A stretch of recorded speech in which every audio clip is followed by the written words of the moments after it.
subscribe our channel for a healthy natural lifestyle with Health7। अज़ुबिल्लाहिमिनश्शैतानिर्रजीम, बिस्मिल्लाहिर्रहमानिर्रहीम। अस्सलाम वालेकुम। आज हम बात करेंगे IBS, पेट की एक पेचीदा बीमारी है। ये आंतों के प्रॉब्लम की वजह से होती है, जिसकी इब्तदाई अलामात पर हम बात करेंगे कि पाकिस्तान में ये बीमारी आम है और मोस्टली लोग इसमें बीमारी का शिकार हैं, लेकिन उनको समझ नहीं आती कि ये हमारे साथ हो क्या रहा है। हम इसकी मुकम्मल तफसील की इब्तदाई अलामात आपसे शेयर करेंगे। हमारी वीडियो के साथ जुड़े रहें ताकि आपको समझ आ सके कि आपके पेट की बीमारी है क्या। हमारी वीडियो को मुकम्मल और एंड तक देखें, और जो दोस्त नए हैं वो हमारे चैनल को सब्सक्राइब करें, लाइक करें और वीडियो को शेयर भी किया करें। तो चलते हैं, इसकी जो इब्तदाई अलामात हैं उसमें जो ज़हनी अलामात हैं उसमें ज़हनी दबाव होता है, तनाव होता है, नींद कम आती है, मतली हो जाती है, बेचैनी होती है। और जो आंतों के अंदर प्रॉब्लम पेट में चलती है उसमें सबसे ज़्यादा गैस का दबाव बढ़ता है। पेट के अंदर खाना खाने के बाद या खाना खाने से पहले खाली मैदा हवा का दबाव बढ़ना शुरू हो जाता है, या पेट में हल्का हल्का दर्द रहता है।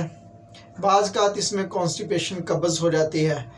कब्ज़ होना और या बार बार पखाने आना, ये दोनों सूरत हाल इसमें पाई जाती हैं।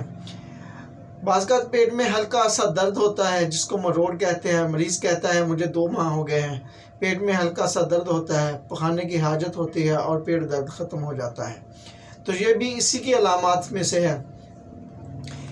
ये पेट का फूलना, पेट में गैस का दबाव बढ़ना और हवा का अखराज ना होना, ये इसकी बहुत बड़ी अलामात है।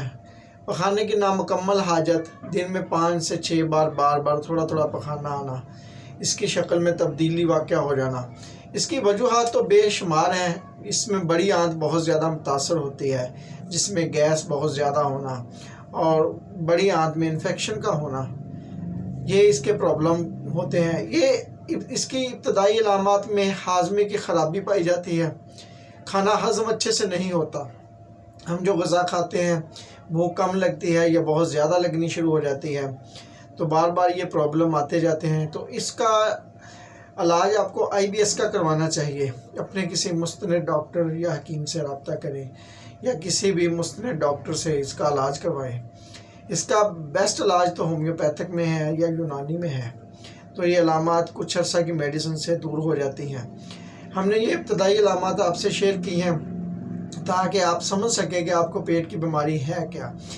इसका टेस्ट भी होता है, अगर टेस्ट पॉजिटिव आ जाए तो ये आपको कन्फर्म इसका इलाज करवाना चाहिए। हमें दुआओं में याद रखिए। इंशाल्लाह नई वीडियो के साथ फिर मिलेंगे एक और टिप्स के साथ। तो इसके एहतियाती तदाबीर थोड़ी सी आपसे शेयर कर दूं कि खाने का एहतियात बहुत ज़रूरी है। सादा ग़िज़ा खाएँ, सादा चीज़ों को तरजीह दें। तली हुई अशिया और बहुत ज़्यादा मिर्च मसालेदार अशिया जो है उनसे परहेज़ करें। तेज़ सब्ज़ियों का, चिकनाइयों का, नान वगैरह का परहेज़ करें। हल्की फुल्की ग़िज़ा का इस्तेमाल करें। हमारी वीडियो को लाइक और शेयर करें दोस्तों के साथ। इंशाल्लाह हमारी वीडियो अंत तक देखने का बहुत शुक्रिया। नई टिप्स के साथ मिलेंगे। अस्सलाम वालेकुम, अल्लाह हाफ़िज़।